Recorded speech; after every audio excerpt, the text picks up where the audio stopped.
Innovation Unplugged from the Alabama Community College System's Innovation Center takes you inside Alabama's workforce development. Join us for enlightening conversations with community leaders and industry experts showcasing experiences, addressing key issues, and celebrating successes in the workforce initiatives across the state. Welcome back to the Innovation Unplugged, a production of the ACCS Innovation Center. I'm Houston Blackwood. I'm blessed to serve as the workforce director for this group. Today I've got my partner in crime, Kailah Dozier, Director of Marketing and Corporate Partnerships for the Innovation Center, and we are pumped today to have an extremely special guest. Joining by Zoom, Miss Leigh Shiver from Enterprise State Community College and Enterprise. How are you, Leigh? I'm great. How are you all? We're good. If I was real honest, I'd say I'm a little bit tired because this is day 3 of a road trip for different things, and I'm actually in between conferences, third conference in 3 weeks. And so it's fun, productive, but been looking forward to this episode for a long time to hear from you. Well, thank you for having me. I'm happy to be here. Yeah. So you've got a fun background, much like mine. We mirror each other a little bit. So give us a rundown of who Leigh Shiver is and how she got to be all things workforce at Enterprise State. Okay. I would like to say that I really started my career when my husband and I moved back home to Enterprise. In 2002, I started here at Enterprise State as an office administration instructor. I was here until 2009, and then I made the switch over to Enterprise High School to become a business education teacher and workplace learning coordinator. So the work-based learning coordinator and business education, I was given the opportunity to help students find jobs out in our community. So I got really plugged in. Being from here, I felt like I knew our community and knew the business and industry. But once I started that role as work-based learning coordinator at Enterprise High School, I really got plugged in to our business and industry and met new people, really came to learn exactly what businesses and enterprise did and what type of job opportunities that they have or could offer our students. So we had probably 100 to 130 students in that program each year. So I transitioned from doing both to just work-based learning.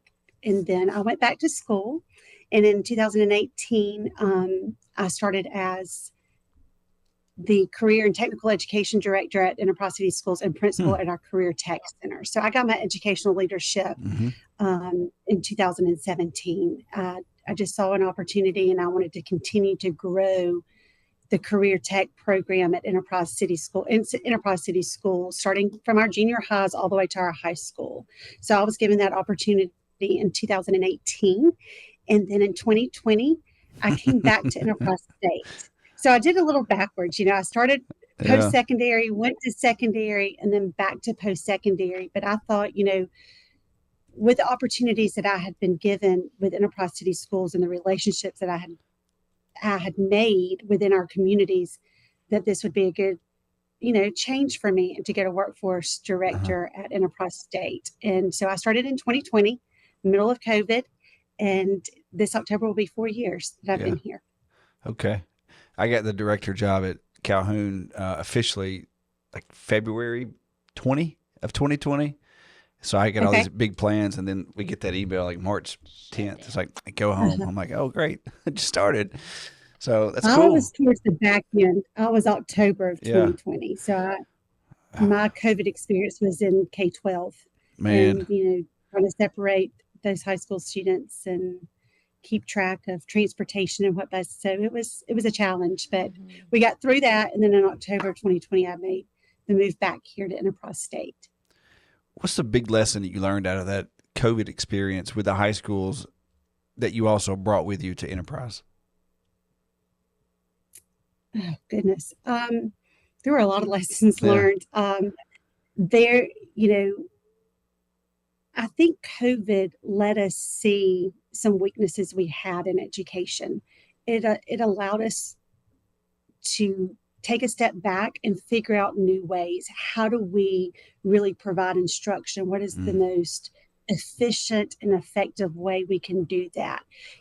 Sometimes you just continue to do things the way you've always done because it's worked, but necessarily not necessarily taken a step back and said, is this the best way we can deliver this instruction? So you just had to take a big look at how we delivered our instruction because, and especially in CTE, all those skill-based labs and hands-on training in a high school, how do we teach that online? How do we make it a hybrid? What can be taught virtually and what has to be done in person? And how do we do flexible scheduling? We went to a blue-white day where we had half the class on 2 days a week and then the other half on Tuesday and Thursday, and then Friday was a virtual day. So how do you continue to have that same standard of instruction, but it made us take a completely different look at it. And I think, there were some good things that we could take away from that. There are some things that can be taught online, virtually, but it doesn't necessarily replace that hands-on instruction. We still need that. But how can we be more efficient and effective with today's generation? Education is just changing, and it was changing before COVID, but COVID just really pushed it, put it into action before we might have, really fast and really furious and had to figure out how do we do this. So I would say that was the biggest thing that I took away from an education standpoint.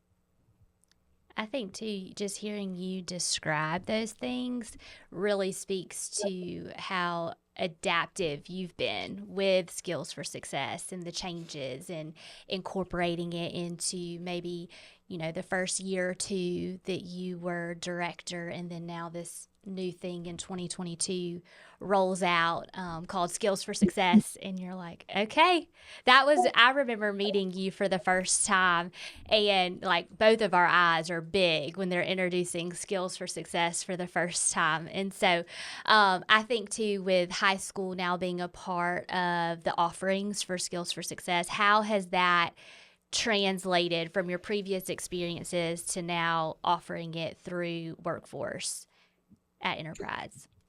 I think my past work experiences, the past experiences I've had has allowed me to see how the high schools can use this and how it benefits the high schools, how it benefits our workforce. From all the roles that I've been in, I look back at my career, all 22 years in education. I think each job opportunity I've had has prepared me for where I am. I taught the post-secondary, I saw the college side, I went back to the high school side, I saw the opportunities, I saw the challenges with both age groups, and I could see, because I had that adult learner when I was the community college to begin with. I had those adult learners that had been laid off from jobs that needed to upskill. But I also had those 19-year-olds right out of high school that wanted to come in. So that was all in one class. So I learned how to manage that. But then I went to the high school and I saw the opportunities that they had. I really got plugged into our community. But I also saw the challenges that the high schools had with facilities and programs and what could we really do to make them workforce ready. So coming back here, I think it's a perfect opportunity for our high schools and our workforce to get our individuals in our communities the skills that they need to meet that business and industry demand.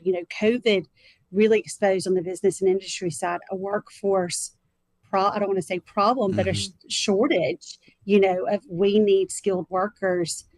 When someone has to go home for 2 weeks or a month, that really left a gap of who could do those types of jobs. So it exposed a lot of things that we needed to upskill and cross-train and needed to be able to do multiple roles. And Skills for Success has been a solution for that. We are able to offer it to our high schools that are not only gaining exposure to careers, but they're also getting the hands-on training so they're ready to enter the workforce, but also those individuals in our community that are looking for something different, or maybe they don't have their current job and they need to upskill. But we also work with our local municipalities that, hey, we need to ensure that our employees have these skills, that we can document it, that they've gone through the safety that gives the business and industries, local municipalities, all of them a peace of mind that, yes, they can operate this heavy equipment. They've been through this module. Yeah, you brought that up a while back about, you've got some guys in those jobs that have been running a skid steer for a long time, and they don't need to learn how to use the bucket. They're pretty good at that. And you made the request about having like almost like an incumbent worker skid steer course. So, and I haven't found a way to easily fix that, but hearing you say all that, I was thinking, what if rather than just the normal skid steer, they came in and they did all the pre-trip, the safety, the parts, and all the stuff that's really good for insurance and baseline and safety. But then they did it like an attachments class where they use like a grinding wheel or forks or other things that skip brooms, especially the street department. They could use those brooms for a lot. What if we did that for those guys? So they got a combination of all the safety and the things they really need, but then also upskilled with some different features that's not the normal bucket. Right, because they have the basic skills. Yeah. We can ensure for the employer that yes, they do know all the safety and they are safe, competent drivers. We can ensure that, but they don't need to know how to really operate the piece of equipment. They need maybe more experience. So I think that would be a great idea. One of the last trainings we did with the electric cooperative in our area, they did bring out extra attachments. Okay. And they did because they knew the basics. They knew how to operate. They knew how to go forward, backwards. I did get on a skid steer one time and it was a little rocky when I was driving it, but they knew all of that. They were comfortable with operating the piece of equipment. They just needed extra drive time, seat time with working with the attachments. And then they could see really what those individuals could do. So I think that would be a great solution for our existing employees that need to get more experience. We've been working on that for a year or more, and with different electric cooperatives, but those guys are busy and they always get started. Then hurricane season comes and they stay gone, or doing their own thing. So off air, what if you connected us to that electric cooperative that you talked about? And we use their model, because it sounds like exactly what we're trying to do. We just can't get we got to have a task force to bring it down from an idea down to the skill set. And that's just what we've struggled with. So I would love for Enterprise State to be the lead on that. Okay. We'd love that. Now I know you've got other things going on. We'll talk about those too, and there's not an extra pilot funding for that, but just that would be another stamp as basically like a badge. Hey, Enterprise did ambulance operator, and then they did this, and then whatever's next. But that's where every idea we've ever had that's been good has come from the colleges in a situation like that. Well, what if we did it this way? Well, let's try that, see what happens. And it usually works out pretty good. So that's We're awesome. always open to new ideas and to try new things. You are. Speaking of that, Leigh, so Skills for Success popped out in 2022. 21 really got going in 2022. And then, I was new and kind of arrogant and pushing things and pushing everybody to do this stuff. But Leigh Shiver said, wait a minute, bud, let me get this organized in my own world. So what was that like for you to try the new thing of Skills for Success for CDL and for all the things in general? Because we love questions, and that's what has made us so good. And so no, that sounds arrogant too, but just if it's good, it's because you guys have asked questions. So what was that like for you, working through all those questions you had and trying to figure out how it works for Enterprise State? And I laugh because I often tell Destiny, or I tell you, like, it's really kind of dangerous to give me your cell phone number because I'm going to ask the questions. I love it. And it's just because when we offer training and we put our name to it, when we put Enterprise State to it, we want it to be a value. We want it to be a good training. I am clearly not the heavy equipment operator expert. And no, so it's okay. I have a lot of questions, like if I'm going to put on this training and I know nothing about, skid steers and bulldozers, how do I make this successful? How do I make it meaningful? How do I make it to where the people in our community see value in it? So I wanted to make sure that when we offered our first one, that we were ready, that we didn't have any questions, and we still did, but that's where the lab plan comes in and it helps so much. I think, Houston, you were at probably our first skid steer, and we had some employees from the city. Yeah. He looked at me and said, "There's your instructor right there," because he had been operating equipment for 20 plus years. And he does a great job. But, they wanted to ensure that they had this certificate, that they were certified to operate this equipment. So we had some with zero experience in our class and the experienced operators. And so how do we make it meaningful to both, where they walk away and they felt like they had learned something that they could take with them? So really the lab plan helps. Having a checklist helps. We need to have these things done. We just wanted everybody's experience, like I said, to be meaningful and of value. And so, the city has been a great partner with us. They let us use some of their land and to, hold these trainings. The high schools, there's a little extra layer in there, making sure that those high school students are ready, that they understand that they're operating a piece of heavy equipment, that they have to be responsible and things of that nature. Not that we don't go through that with our adults, but we just take that extra step. But I would say, to get started, just y'all's availability to answer all of our questions and connecting us to other colleges that had already started this, that eased my mind, because, like I said, I don't have experience in heavy equipment, but I wanted to have a good training. And it was skid steer that we started with, was our very first training. I remember they had this huge field behind like a industrial park. Is this when there's like 5 going at one time? Well, that was the first time. Okay. So this lady Leigh sits here and says, "Well, I didn't really know what to do." And then like a month after her first one, she rolls out like 16 kids or something, or 24. I don't know. Tell us about that, because it looked like an ant colony out there. The picture, the video, there was skid steers going everywhere. And so I was like, "Houston, if we're going to have this training, can we not go ahead and train 16, 24 people at a time? If I can get enough equipment," because for like a skid steer, I like to try to get 1 skid steer per 2 people and have an instructor for 8 individuals. So 1 instructor is watching 4. Yeah. So in my mind, I'm like, we can have 2 or 3 instructors out here at a time. All these skid steers are going on at one time, because the piece of property that we use is a big field that we have the space where they're safe and they can, not get too close to each other. So I think I sent you a message. I think we had 16 going at a time. Or something. And he was like, it was a little shocking, but once I got a little comfortable with, running 4 at a time, we just really expanded that, because we have the space to do that. So that helps us have, I think they can learn from each other. They can network out there. They have 30 minutes of drop time, 30 minutes to come and get a water break or whatnot, but they can talk to people that are in industry, or someone that's looking to learn a new skill. They can connect with people that are already employed. So they have that networking time. And then they can learn from each other, watching, okay, you look over this and they're going at this big hill. I'm afraid they're going to go backwards, but they learn, watching them go back and forth. So it's been really fun to me. And another time that I kind of pushed limit was with food and beverage.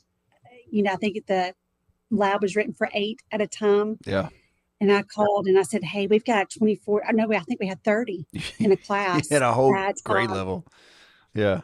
Not there. Said, no.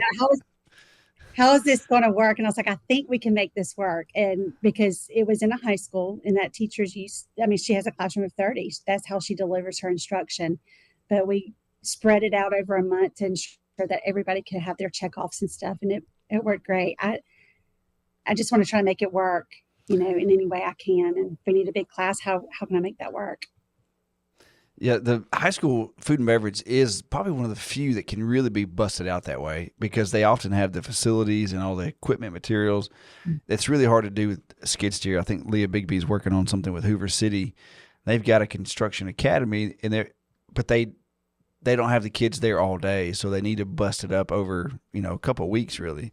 And so we're working through that. It's possible, but always my fear is that we lose the fidelity of the course, because the kids may forget, or they've not been in there in a couple. I don't know. It always is troubling but then you come with that plan. You're like, okay, here's what we're going to do, and here's how it's going to flow. And it was really a beautiful thing. And I never actually got down there to see it. I think Destiny came. She But did. I saw videos, and man, these kids were marching, and they were so ordered, and it was so structured, and it looked like it was just a 1-day lab, but they were all doing different things. It was really a fun project just to watch. Yes. You know, the flexible scheduling, and I think that's what we can offer to our community. Mm-hmm. You know, the community colleges are the workforce trainers in our community. Yeah. And so that we want to be that driving force to help our community with whatever workforce training that they need, but being able to offer some flexibility. You know, with CDL, we've had a traditional program since 2018, and we still do. I still see some value of that, but I also see the value of, you know, accelerated training, having some flexibility of, I can do part of this online. You know, like I said, going back to COVID, that's what we were taught. Like, we can do some things virtually, and they can do it on their own time. And then I can schedule my behind the wheel driving, and I don't have to miss work for weeks on end. I can schedule that. So I think you could do that with skid steer. I think you could say, you know, with, you know, Hoover, you've got 4 hours in the morning, you have group one, you just have to spread it out over 4 days. Right. And they have 4 mornings that they go in. I think you would still have, they would still remember those skills. They just have 4 days of training, and they could rotate their employees or their students or whoever, and you can make that work. I think so. Chad Sutton did that. Chad did that for the city of Opp, I believe, in the evening, like back in late June, early July, when it was so hot. So they had lights. He rented light towers, or the city gave them. But they did that over 4 nights rather than 2 days.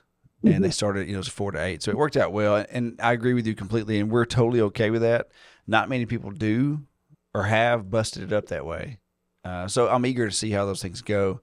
And then I'd even be more eager to hear especially if they were incumbent workers, to hear the supervisors say, well, that was good for us. They're better when they came back, and we appreciate that flexible schedule. I'm curious to see how that looks.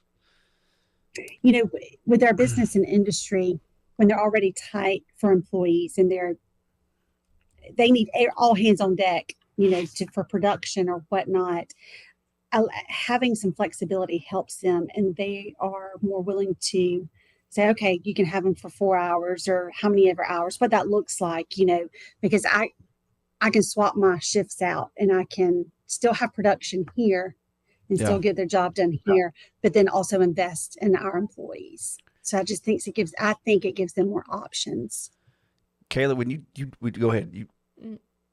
I know. I was going to ask you, Leigh, you were talking about your partnership with the city and local municipalities. We've had that subject come up a lot lately, of just how every college is operating a little bit differently, offering skills for success specifically to the cities and municipalities. And so this platform gives everyone an opportunity to share their best practices and what has worked and what hasn't worked, and where we kind of thought that was a good plan and that didn't shake out very well. And so we're always, obviously colleges are asking us, hey, how does this sound, Houston? Or what do you think? So can you share with us the success that you've had with some type of, are you structured with the partnership when cities send incumbent workers to a Skills for Success training? Or has it been kind of organic and it changes up each time? We would love to hear kind of your take on that partnership and how others can maybe copy that, reflect, complement that to make it work for them. I think it's just kind of grown, like you said before, organically. We offered the first class. We did talk to our city manager and our city council about the opportunities. Okay. But when we offered our first class, they did send people, their employees, to our training. They saw value in it. That's, that was one of my main concerns. And they liked it. They liked the curriculum. They liked what they were being taught. So they continue to encourage more employees to go through that training. So, we started out offering some during the week, some on the weekends, to try to get both. And then just recently I had someone from the City of Enterprise reach out and say, I would like to have some of our employees trained on a bulldozer. Could we use this curriculum, use our employee, but do it on the weekend? So, we would contract out with, the instructor. This is the same instructor we've used before, use our equipment, but let us train these other employees on bulldozer, so there's a relationship there. So if we train the city employees, we use their equipment, so they're comfortable with their equipment. Nice. And so that has kind of worked. We've got the equipment. We even have someone that you can use as an instructor, but let's use this curriculum. They've bought into the curriculum. So that has helped. And that was part of my, not apprehension, but just making sure that I had everything in order before we offered it and put Enterprise State's name on it, that we were ready to answer any questions or that we met the needs of them. So since then, we will offer a course on the weekend for any employees that want to learn that skill. And then we started out with a couple of Class Bs for them. And then they realized, hey, we can also get our Class Bs up to a Class A. And so they would, we were able to work with them and their schedules. So that has worked well. Were those employees, was it a closed off group? Have you ever mixed your open enrollment with your city municipality employees? Okay. We have. How does that work? The one on the weekend where we're going to train just their employees on the bulldozer, that will just be a closed group. But what we do, if we do mix the city employees with an open public class, we'll say, okay, these 2 city employees or how many ever city employees you can operate on this piece of equipment without our rent for the others. Because if we're gonna do it, I want to do it and offer it big and have multiple pieces of equipment running at a time. So, fun question we have is, would you have those mixed groups of incumbent worker and open enrollment? For those who are open enrollment, they're obviously looking for a job. I mean, I would think. Absolutely. How do you separate your groups so that the company, the vendors, the businesses don't try to hire those people working for the cities? If that has happened, I haven't heard. The conversation, like right now, the City of Enterprise is advertising for heavy equipment operators. It was posted today. There's 2 different positions, one with a Class A, one with a Class B. Same way we do some of our 4-credit classes.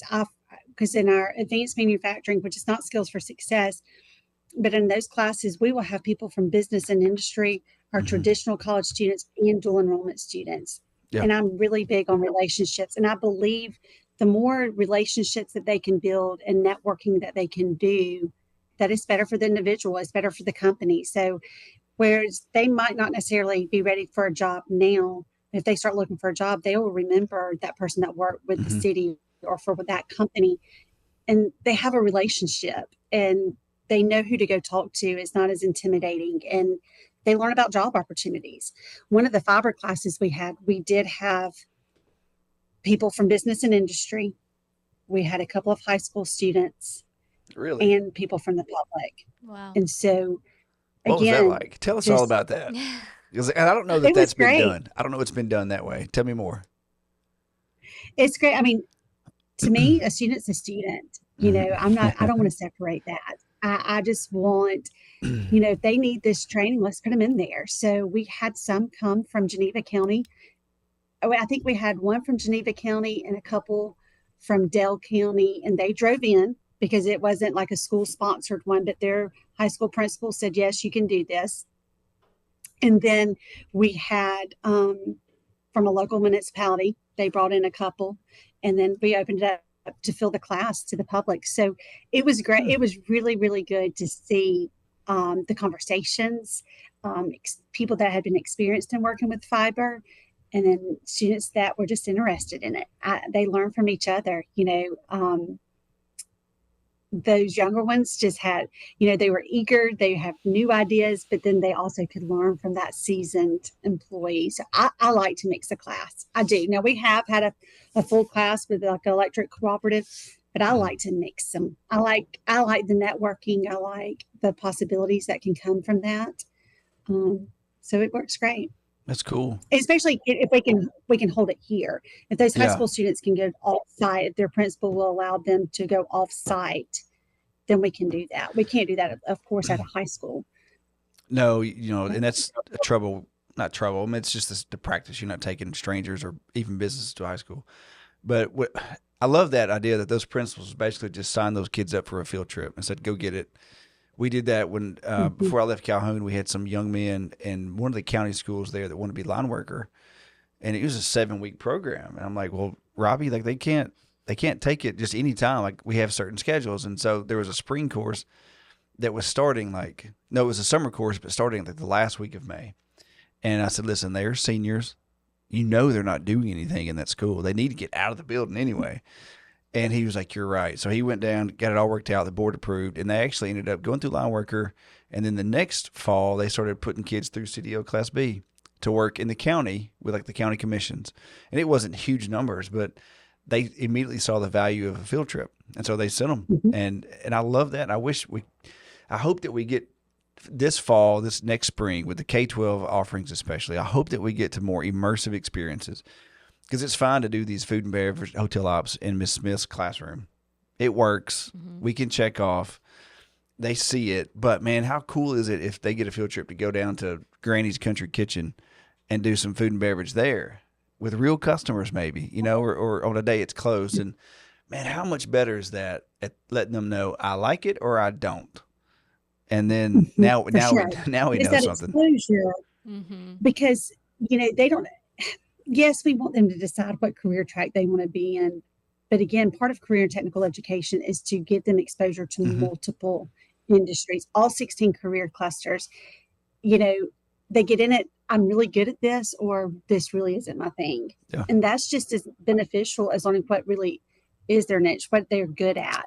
They, instead of trying to go and spend all this time investing in a career that really doesn't fit them. So giving them that exposure and the skills, the confidence that I've seen from these high school students from they started to when they finished, food and beverage, they were nervous being the waitress and things like that, how comfortable they got with it, or piece of heavy equipment, they were apprehensive to go over that dirt pile. And by the end, they were very comfortable with it. So giving them the exposure and the skills at the same time really makes a difference. And they love it, or they thought, I'm not like that, but maybe I want to get out of class and maybe I just want to do that because my friends do it. And they end up finding out something that they're really, really good at.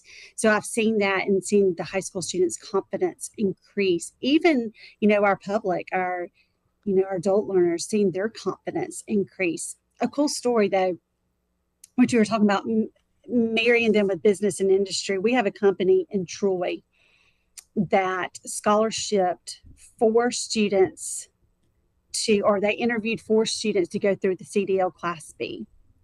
They ended up scholarshiping their permit, their physical, their drug screen. And then they were able to go through the CDL Class B their second semester of high school. So those last few weeks in May, when seniors take their finals early, they were going to come into our Ozark campus from Troy. That principal superintendent released them. They drove to us and they did their Class B. So they had their Class B before they even graduated. And a partnership with a company in Troy made it possible because they were helping offset some of those costs. And then they had a job waiting for them when they finished. So that was a really cool thing. And Jeremy Knox and Troy Pike, he was like, are we the first high school student to get through it? And in our area, yes, with Enterprise State, yes, but not with the state, but he wanted to be the first. But it was a really cool opportunity for that student. And he was set, he was ready to go once he graduated. And he had that certification, those skills, and he was connected to a business and industry. That makes me proud. I live in Troy, so hearing that story, and I'm interested. I kind of want to do a follow-up story of where that individual is now, just to see if he has continued and been promoted or when that was. So off air, I'll probably get with you about additional things like that. But that's exciting. We love success stories like that, just because people can see themselves in others. And so we want to shout those from the rooftop. So Jeremy Knox, he's the CTE He's a CTE director. Yep. Okay. For In Troy Pike. City and Pike County schools. Awesome. That's cool. And what I love about that is that, it took you a while to get to the CDL concept of skills for success, which I loved because I knew that when you got it ready to run, it would be perfect. And then you turn that right around and change those 4 kids' lives. Absolutely. By, figuring out how to do it for yourself and then how to be flexible with it and then just putting it out there. I love that. That's exactly what we're all about. Yeah. Right. And I have another success story of a CDL student that, because we've had the traditional program since 2018. So how do we continue for those that want the traditional model, how do we still meet their needs? And then how do we meet the needs of someone that I have experience, or maybe I can't pay this tuition, or I don't qualify for WIOA funding, or whatever reason they needed to have another option.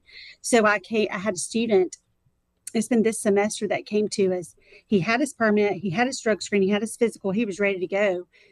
And he was wanting to go through a traditional program, and he needed financial assistance through the Career Center. He didn't qualify for that, but he really wanted to earn his Class A. He wanted to go on the road. How can you help me? And I was like, we have not done this with just someone with no experience, but hey, if you're ready and you're committed, we'll do this online portion. So you've got everything that you need to do the online portion. Flew through that, did great, and started behind the wheel.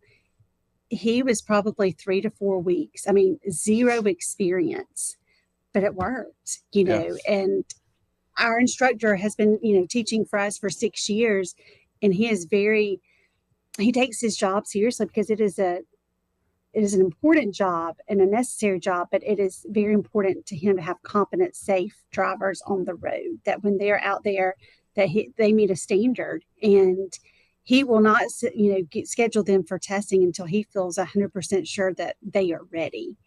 And he takes that, very seriously, which we can all appreciate. Absolutely. And he was like, he did it. He did great. He was ready, and he passed it the first try. And there you go. I mean, so we had kind of used skills for success for those that had some experience, but then the first one that came through, it didn't really take them much longer.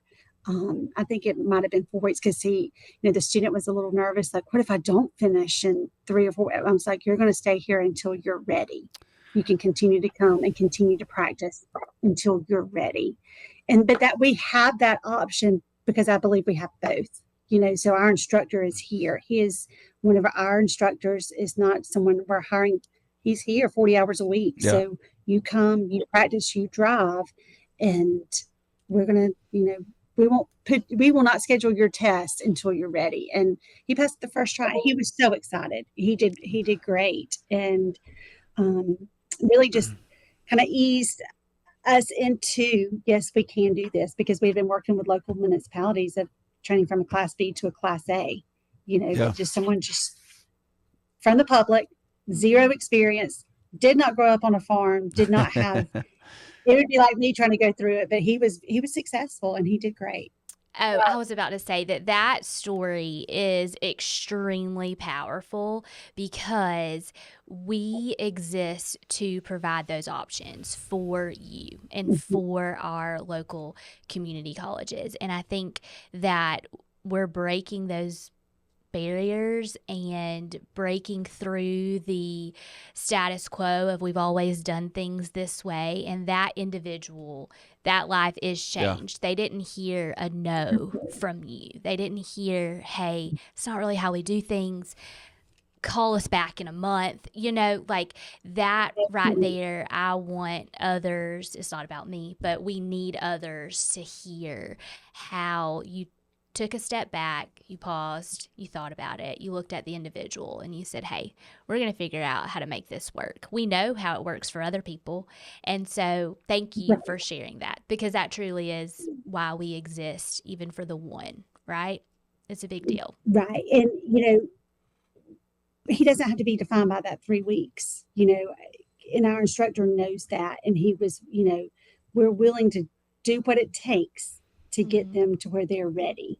And so again, that goes back to, we want to make sure that we have those safe, competent drivers, or safe, competent, heavy equipment operators. But Skills for Success has been a game changer for Enterprise State. We're a smaller college. We are actively adding new CTE programs as quickly as we can. We just see a workforce need in our community, and we feel like it is our responsibility to provide the training to our community. So it has allowed us to go into other industries and other career clusters that we have not in the past been able to serve.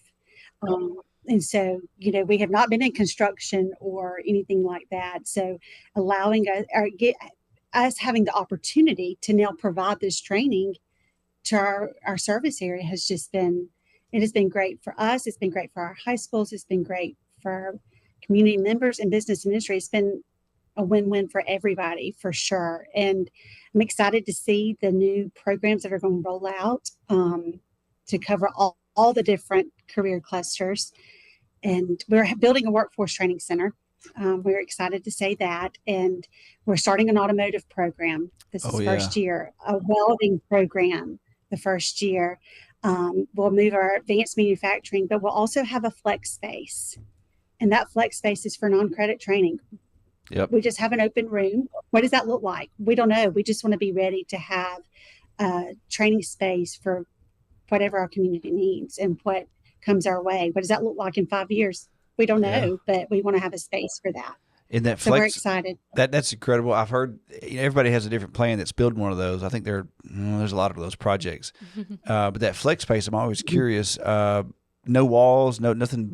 Nothing really anchored to the ground other than like cages for equipment on the side. So you really do have like this extremely large surface area where you can do just about anything.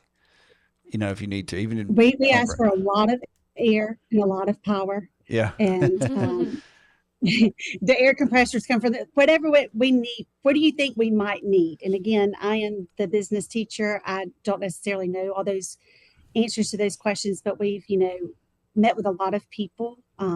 This building is a partnership with our city. And so I met with the city council a lot and the city manager. What do you need? They want to bring business and industry in and continue to serve the business and industry we have. And how can we help with that? So it's a true partnership with our city for this building. So we're excited.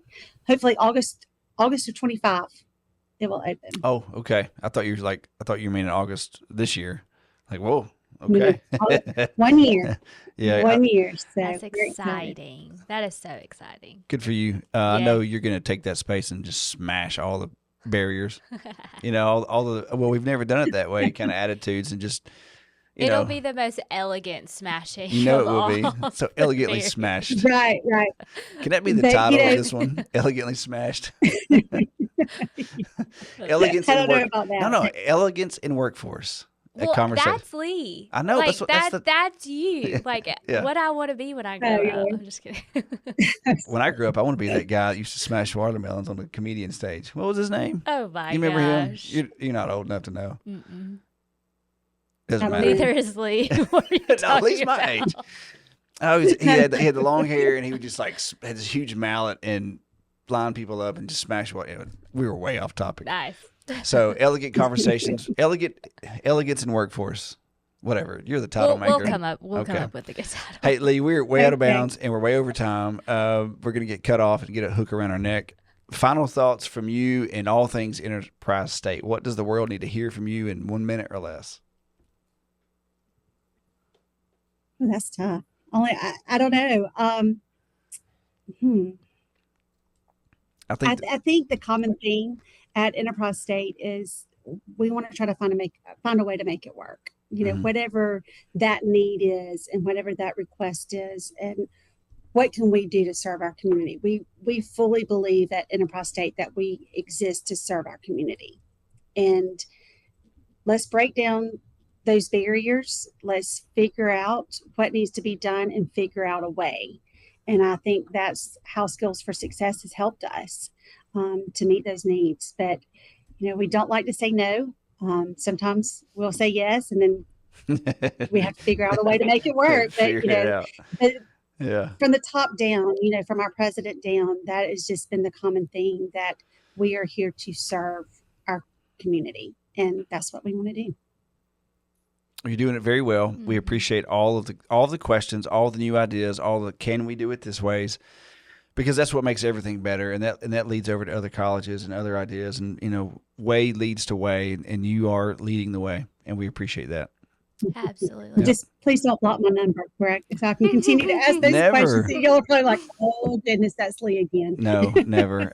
No, I'm looking forward to all the things, and we got some other projects coming up soon with you, and your pilot course with the ambulance operator. So I'm looking to get, we get that ready for the whole state to use, man. What a game changer. So guys are big things. Yes. So yeah, we're good. I know we're 57 minutes in. So yep. Kailah, take us away.